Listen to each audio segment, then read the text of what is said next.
I'm going to screen share a little piece of the John Keene piece. And I would like Max, Erica, and Anna to comment on it briefly each. So I'm going to screen share. Let's see, there's Keene. All right, and now I'm going to share the screen. Let's see how that works.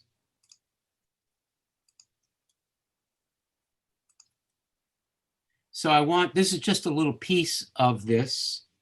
It's called Persons and Places. It's a short piece in a marvelous book called Counter Narratives. And I just want you to pay attention to, these are parallel texts, and we have George Santayana on the right, and we have, that is the first person thinking of Santayana, and W.E.B. Du Bois thinking on the left, first person. And right here we have the parallel. Later, Santayana says, later, as I strolled along Mount Auburn Street, at the same time, Du Bois is saying, indeed, as I was passing down Mount Auburn Street, Santayana quietly composing, concepts racing in my head, blah, blah, blah, I noticed him again.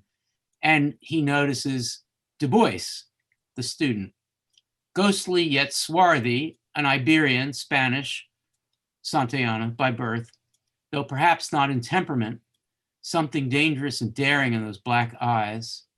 The intense young colored man, thinks Santayana, a Negro most certainly, brow high, stern mien, walking briskly toward the river, his eyes fixed upon an invisible target, etc., an imaginary star. This Du Bois, who I am told by that collector personalities, William James, fashions himself a philosopher, etc. It is true that I have noted him haunting the precincts of Harvard Yard.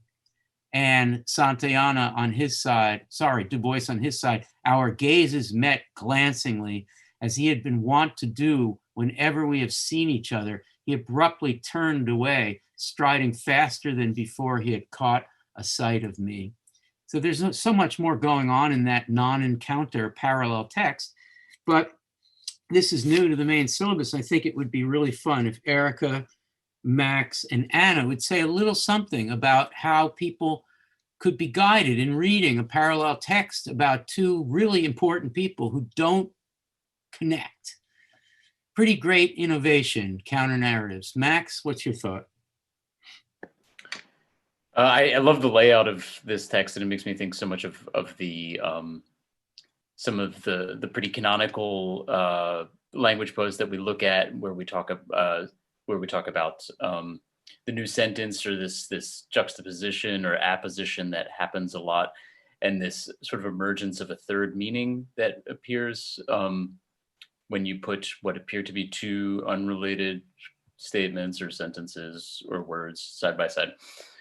So I think that this is doing this on it's a scalable, and that's a very popular word. It's a sort of scalable technique. So you can do it even on the level of narrative here. So this is what's happening. You have these two narratives that are being juxtaposed and allowing potentially a sort of third meaning to emerge. I love the way it looks on the page with this tiny little space, as though there's this kind of intersubjective asymptote that's being approached from both sides. It's really beautiful.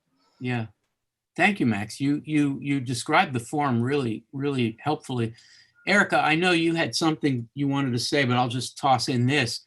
Why does Keene pick these two figures? I mean, does that have meaning, that these two figures presumably could have interacted, but at least in the way John Keene sets it up, they don't? And just think about what might have happened had they connected and gotten together. Erica?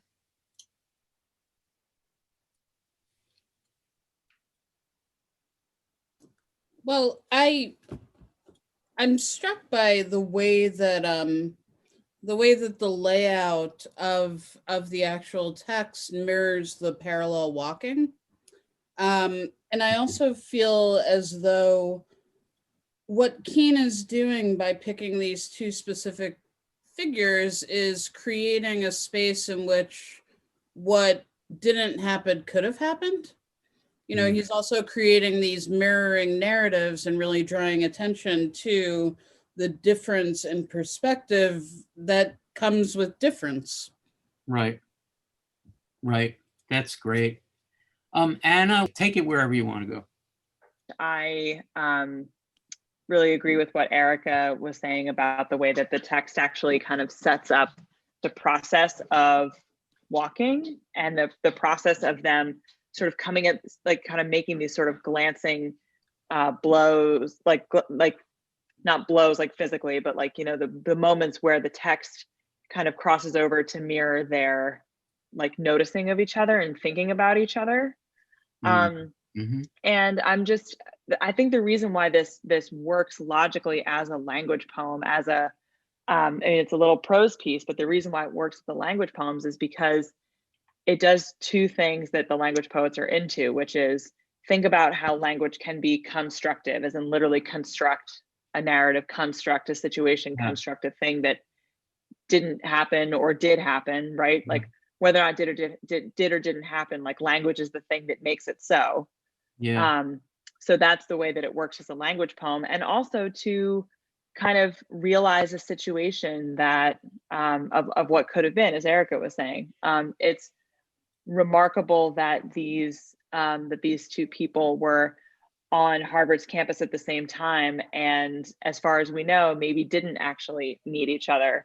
But we get this incredible prose piece, and we get to imagine that they did. Fantastic, thank you.